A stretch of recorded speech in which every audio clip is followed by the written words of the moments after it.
आओ भाई। महाराज जी नमस्कार। आपका स्वागत है पत्रकारों का। आपका धन्यवाद यहाँ पहुंचने पर, इतनी गर्मी में आए हो।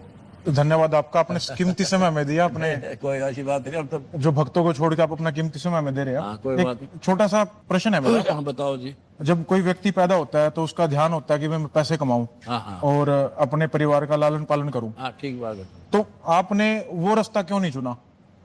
पहले मैंने वही रास्ता चुन रखा था। अच्छा। फिर मुझे अध्यात्म ज्ञान हुआ हम्म।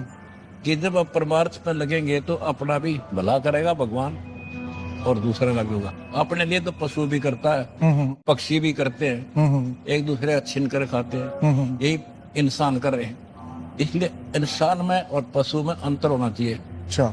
और भगवान का एक विधान है, कर भला हो भला, अंत भले का भला।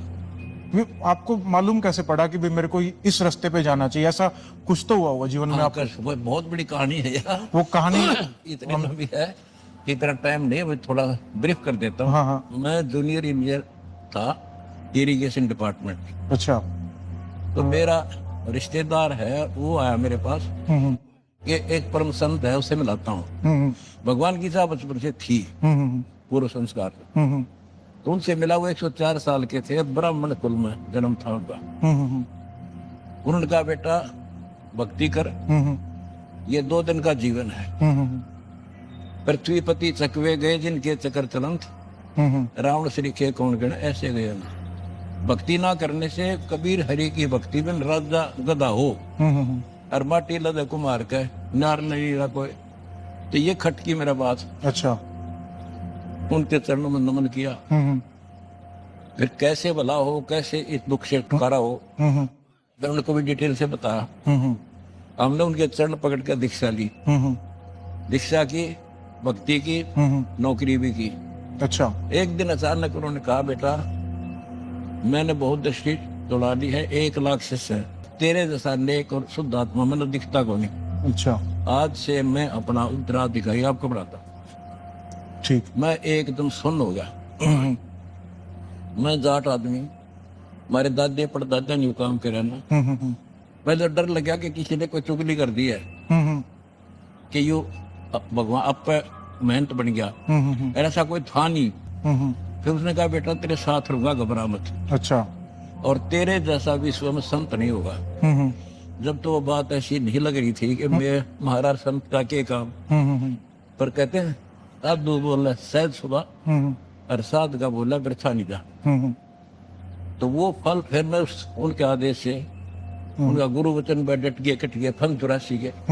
उसके बाद फिर मैंने नौकरी करते करते दीक्षा देनी शुरू कर दी। ठीक। प्रचार शुरू कर दिया। प्रचार इतना बढ़ गया कि दोनों काम नहीं हो सकते। अच्छा।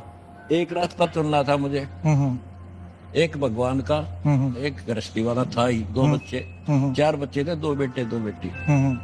और वो अभी बीच मझधार में ही थे। 2 की शादी की थी, 2 पढ़ रहे थे। अच्छा। तो भगवान की तरफ फैसला लिया कि जब तू सारी सृष्टि का रक्षक है तो बच्चा का भी रक्षा करेगा। ठीक। फिर विचार आया कि मैं मान ले आज गुरु जी का वचन ना मानूं और बच्चों में लिपट जाऊं, कल मेरी मृत्यु हो जाए, फिर कौन पालेगा। अच्छा। इस तरह के तर्क वितर्क मन में आए। फिर हमने भगवान वाला मार्ग चुन लिया। उस परम पिता की, गुरुदेव की शक्ति से, उनके आशीर्वाद से आज वो बच्चे भी 1 नंबर में और मैं भी आपने बेरा में दो। इतनी सी बात है। जैसे आप खुद डाउटफुल थे कि भगवान का रास्ता चुने या गृहस्थ जीवन चुने, आपके जो विरोधी हैं वो खुद मानते हैं कि जो आपकी दान दीक्षा ले लेते हैं उनको साथ भी यही होता है, चाहे वो सिर्फ आपकी सेवा करेंगे या गृहस्थ जीवन छोड़। ऐसा कुछ नहीं है। कमाल है, मैं तो भक्ति करूँ था, नौकरी करूँ था। पर आपने भी तो आखिरी में एक रास्ता चुना ना। आदेश हुआ ना, फिर भक्ति सेवा कर, प्रचार कर। तो मतलब एक ने तो एक भगत सिंह पर कुर्बानी दी तो देश आजाद हुआ, सारे थोड़े मर गए। अच्छा। कोई बात करे तो मतलब जो आपके भगत है वो दोनों तरफ जा सकते हैं? नहीं, इधर ताड़ा है, उन तो भक्ति करनी है, पर सेवा करनी है बस। अच्छा। अपना काम करो, राम रटो। नाम उठत नाम बैठत, नाम सोत जागवे, नाम खते नाम पीते, नाम सीते दागे। एक आपने कुछ दिनों पहले बयान दिया था कि आप शास्त्रार्थ के लिए ओपन है। बिल्कुल कोई भी आए, कोई आओ। उसका तरीका क्या है? मान लीजिए कोई बच्चा आपके साथ या कोई बच्चा नहीं, बच्चे ने बच्चा मतलब पहलवान के लायक बालक आके आ जाए कुश्ती लड़ेगा। काटे गाने से बराबर का। अच्छा। वेट में मिला है। तो शंकराचार्य चारों अच्छा, आ जाओ। उनके अलावा कोई और? जितने महंत बने बैठे हैं जिनके पास चेले बुका रखी, प्रेमानंद जैसे, अच्छा कोई आओ मेरे साथ, अनुरुद्ध आचार्य और ये तो अच्छा, इनमें से कोई भी आए कोई तो आओ। तो उसका तरीका क्या होगा? तरीका ये होगा, चैनल बुक करा जाएगा, अच्छा। वो अपना पक्ष रखेंगे, हम अपना रखेंगे। मेरा जो ज्ञान है वो मैं बताऊंगा, हाँ। वो अपना बताते रहेंगे, बीच में तर्क उतर्क नहीं होगा। अच्छा अच्छा। फैसला जनता करेगी। आ, वहां इनकी डिबेट देखिए, बीच में कहाँ कर देते हैं, वो तो डिबेट है। मतलब एक सभ्य तरीके से। सब बेहतरी की सवाल कौन पूछेगा आप दोनों से फिर? सवाल तो पूछने की जरूरत है को नहीं, वो अपना ज्ञान बताए, अच्छा। आप क्या दिशा दे रहे हो। मैं अपना ज्ञान बताऊंगा और शास्त्र दिखाऊंगा कि ये शास्त्रों को माने, तुम दिखा दो। अच्छा, और फिर? देखो, संविधान है, एक वकील कहता है इस दोष पर ये धारा लगेगी, दूसरा कहता है ये लगेगी, फैसला संविधान करेगा। अच्छा। हमारा संविधान गीता वेद पुराण, ठीक। जो उनमें लिखा सो फाइनल। कोई वक्ता है वैसे कहता वो झूठ। अच्छा, और उसका जो आपने कहा गीता जी इसका फैसला करें, गीता कौन सी प्रिंटिंग की, मतलब कौन से प्रेस की? गीता प्रेस दौर पर। अच्छा, उसको आप आधार मानेंगे? सारे मान रहे, मैं क्या मानूंगा। अच्छा। जो जिसने तुम मानते हो उसको ले लेंगे, वो मानते हो जिसने। जैसा कि पत्रकार महोदय आप जी ने संतों के साथ डिबेट का प्रश्न किया है, उसके लिए मैं सभी हिंदू धर्म के धर्म गुरुओं से एक प्रश्न पूछता हूं, कौन ब्रह्मा का पिता है, कौन विष्णु की मां, और शंकर का दादा कौन है, हमको दे बता। इनको ना पता हो ना, फिर मैं बता दूंगा डिबेट में। आप लोगों से पहले भी संत हुए, हाँ। जैसे ओशो थे, उनके बारे में आपका क्या विचार है? जन था उधर कभी जीरो, बट उनके भी काफी अच्छे फॉलोवर हुए। फॉलोअर तो एक स्टूडेंट है, उसने तो 2 जमा 2 5 पढ़ा देगा, 2 पोल को रटनेगा, तो वो तो क्लियर दूसरा करेगा नहीं, 5 नहीं होते 4 होते हैं। जैसे आप एक टाइम पे जूनियर इंजीनियर थे, पढ़े लिखे थे, ऐसे ही ओशो के जो भगत थे वो तो अमेरिकन थे ज्यादातर, वेस्टर्न कल्चर के। उनने कभी ना पता वेस्टर्न ने, बट भक्ति तो भारत में है थोड़ी बहुत है, तो वहां तो है नहीं कुछ भी। बट यहाँ तो ढकोसले ज्यादा हैं। ढकोसले तो भी तो मैं खड़ा हुआ, मेरे को खड़ा किया।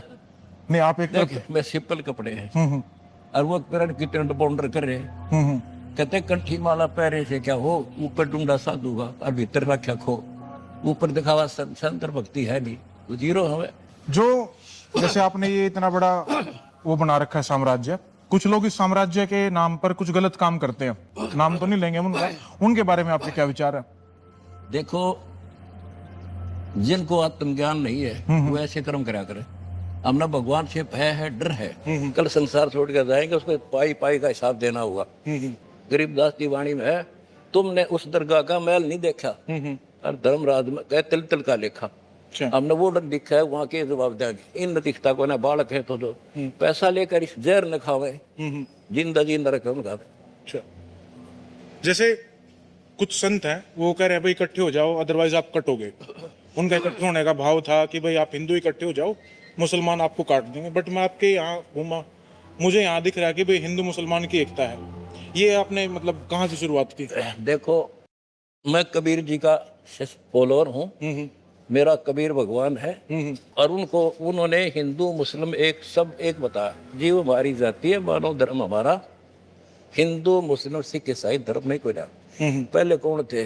पहले सिर्फ आदि सनातन धर्म था जिनको हिंदू कह लो, उसी से ईसाई बने, यहूदी बने, उसी से मुसलमान बने, उसी से सिख बने।